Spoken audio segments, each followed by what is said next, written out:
salaam les patriotes nuyu naa leen ziar leen di leen ñaanal jàmm di ko sàkk ci yéen di leen souhaiter une très bonne soirée. xam nga démb dama leen defal benn vidéo ma ne leen Diomaye dina promulguer loi bi jox leen nag ay raison ne leen c'est un narcissique ne leen dafay nëbb loo xam ne ñëpp xam nañ ko mooy que dafa bëgg toujours avoir le dernier mot mais aussi day defante te lii su ko promulgué wul àdduna yëpp dinañ gën a xam ne traître la parce que dafay nekk sur la voie de barrer la route à Ousmane Sonko qui est déjà candidature am kenn mënu ci dara. démb laa leen defal vidéo di leen ko wax ne leen Diomaye dina promulguer loi bi da koy promulguer day guddal jël mais dina ko promulguer parce que il va avoir le dernier mot bëggul jox Ousmane bëggul jox El Malick Ndiaye pouvoir. Diomaye c'est un pouvoiriste il veut toujours être le centre de l'attention il a une santé mentale faible amul estime de soi Diomaye day déglu ay nit Diomaye gëmul boppam wóoluwul boppam c'est un narcissique mais c'est un mauvais perdant aussi démb bi may def vidéo bi loolu laa leen wax ma ne leen Diomaye il va promulguer la loi ñu naan non yaay Fall am nañu ma doon woo ci suuf am nañu ma doon yónnee ay message privé non yaay Fall Diomaye du ko promulguer parce que xaw ma heure bi jot na te El Malick Ndiaye nangam ma ne leen le premier jour ouvrable dina ko promulguer na ko tey parce que su ko deful non seulement il sera la risée de tout le monde il est déjà la risée de tout le monde mais loolu dafay gën a yokk c'est flagrant et en plus il veut s'enorgueillir maanaam maa ko def maa ko promulguer du ma bàyyi kenn di jël sama place est-ce que vous comprenez comme xale bu xëccoo mburu maa ko def du ma bàyyi El Malick di ko promulguer di am ndam sama kaw xam nga ndam boobu ci El Malick waroon a am aura boobu ci El Malick waroon a am kañ boobu ñu commencé kañ El Hadj Malick naan ko nday sekk signature nday sekk signature loolu yëpp metti na day metti Diomaye xol bi di dagg moo tax ma ne leen connaissant l'homme connaissant la psychologie humaine dina ko promulguer parce que bëggul mérite bi revenir à quelqu'un d'autre il est malade ce gars il est malade dama ne non gis nga maa ngi dégg aussi patriote yu bari di inquiété wu waaw congrès bi la jàmm ak salaam une grande mobilisation def suñu congrès parce que HARP mooy la haute autorité de régulation du parti ñoom ñi ngi def seen liggéey bu baax mais Diomaye il ne peut même pas être candidat Diomaye déjà texte yi dañ ko exclure automatiquement parce que dafa dem créer une autre entité hors du PASTEF mais à part texte yooyu ko exclure moom ci boppam il ne peut pas être candidat à la tête du parti parce que président warul jiite parti ñun loolu lañ doon xeex ñun Pastef te loolu la ñuy dëggal donc Diomaye sa candidature elle est déjà écartée problème bi mooy day wut ay candidats yu koy taxawal day jéem a yàq day jéem a saboter parce que bu leen fàtte ne Pastef alors pour être candidat dama leen di wax critères yi il faut nga nekk militant depuis 3 ans pour être candidat au poste de président du PASTEF tu dois être détenteur de la carte militante de PASTEF depuis 3 ans avoir au minimum 25 ans et ensuite nga am ay cotisations yu régulières ñetti critères yooyu ku ko remplir muy man muy yow muy keneen mën nga poser yëkkati sa loxo ne man je suis candidat au poste de président du PASTEF mën nga ko def parce que dépôt de candidature yi ubbi nañ ko le 15 mai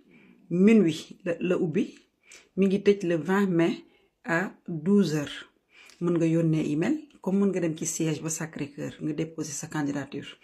dossier yi ñu lay laaj liñ lay laaj lépp mi ngi ci texte boobu bare yow mi def sa candidature dañ lay joxaale benn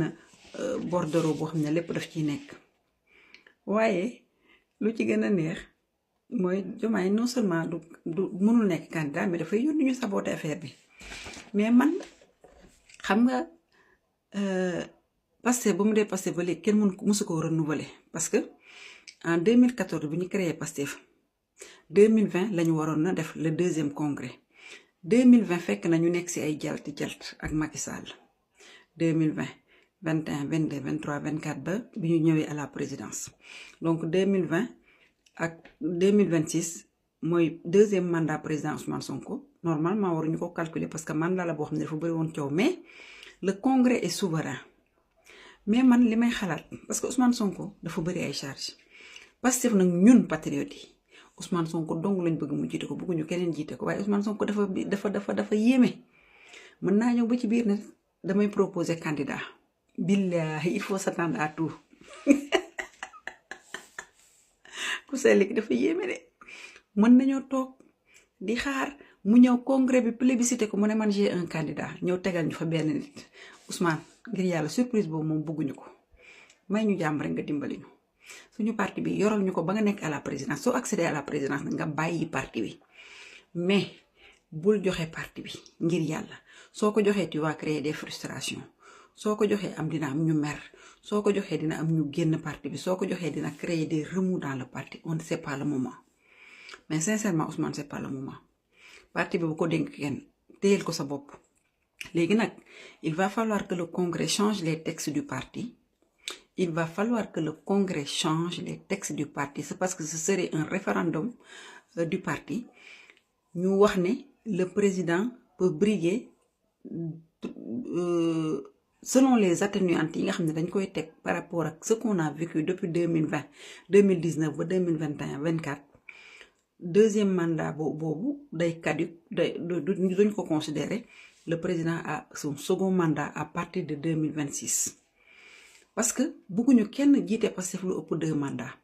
président Ousmane Sonko 2029 bu ñu ko falee président de la république mu jël mandat bi Pastef delloo ko waa Pastef ñu xool kan mooy doon seen président boobu dañuy demaat congrès encore mais dama ne congrès bii xoolal démonstration de force la démonstration d'autorité la démonstration d'estime de soi la congrès bii ñuy def dinañ ci woon jomaay ne ko silip sax doo ko doon ci parti bi billaahi dinañ ko woon ne ko silip doo ko doon ci parti bi te nañu dem nag nañu dem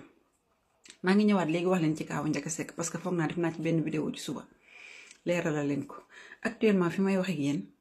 cité kër góor gi ma ngay riir waaye ma sama kii ba moo fa nekk di def reportage direct maa ngi koy suivre nii en direct ci beneen téléphone bi laa ko doon suivre en direct nu du Mati Sarr ñaari kii la waaye cousinu jale bi nu mu tuddati sax damay fàtte turam